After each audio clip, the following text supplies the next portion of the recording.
Hello and welcome. This is Carrie here with another mini reading for you, and you chose group number 1. The cards that have come up for you this time are the Page of Cups and the King of Cups.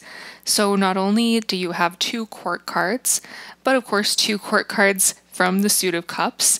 And the other interesting thing about this is you have the Page, who I think of as the metaphoric youngest of the court cards, and the King, who of course is the metaphoric elder, the most mature of the court cards.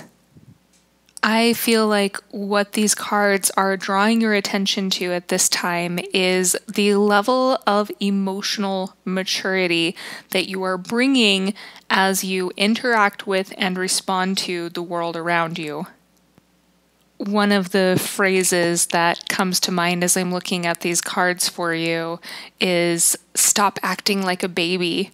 That's a phrase that gets thrown around, and it's an interesting sentiment to explore because on one hand, the Page of Cups can show that there actually can be beauty to quote-unquote acting like a baby.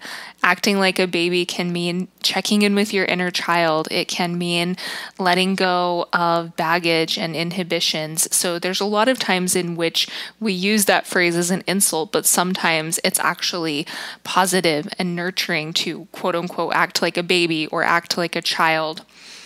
But on the other hand, there are times when we catch ourselves acting like a child in ways that are perhaps not so lovely and not so healthy.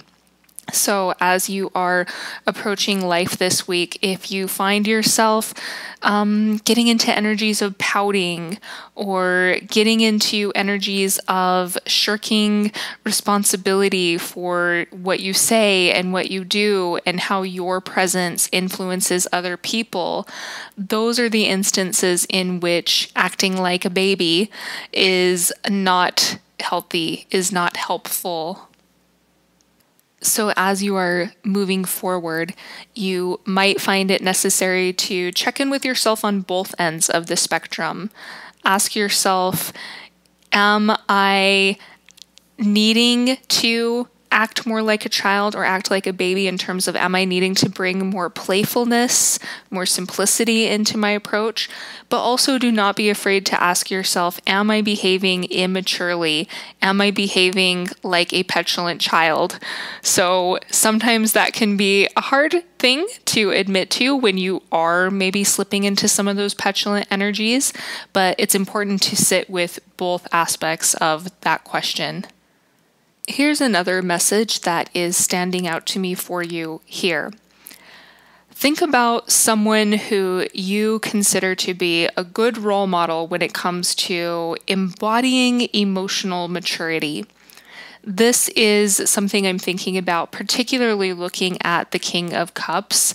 When I think about the King of Cups, some of the character traits that I imagine is someone who is able to understand emotions and able to respond with empathy without letting themselves get swept up in their emotional response. This is someone who remains centered, remains present, regardless of the emotional landscape in which they find themselves. So ask yourself, is there someone like that in my life that I can look to as a role model? One of the reasons that can be really useful is if you do find yourself in somewhat tumultuous emotional terrain, it can be helpful to think, what would this person do? How would they respond to this situation? And this isn't to negate your own instincts or negate your own wisdom, but it is to give you a beacon. It is to give you a clear vision of the type of approach that you think is really admirable, and how can you teach yourself to practice embodying that approach in your own way. Doing so seems like a really powerful way to increase your own emotional maturity.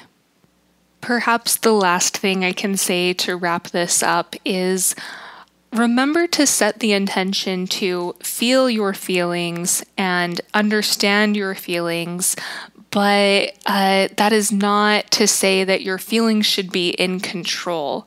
Do you see what I'm saying?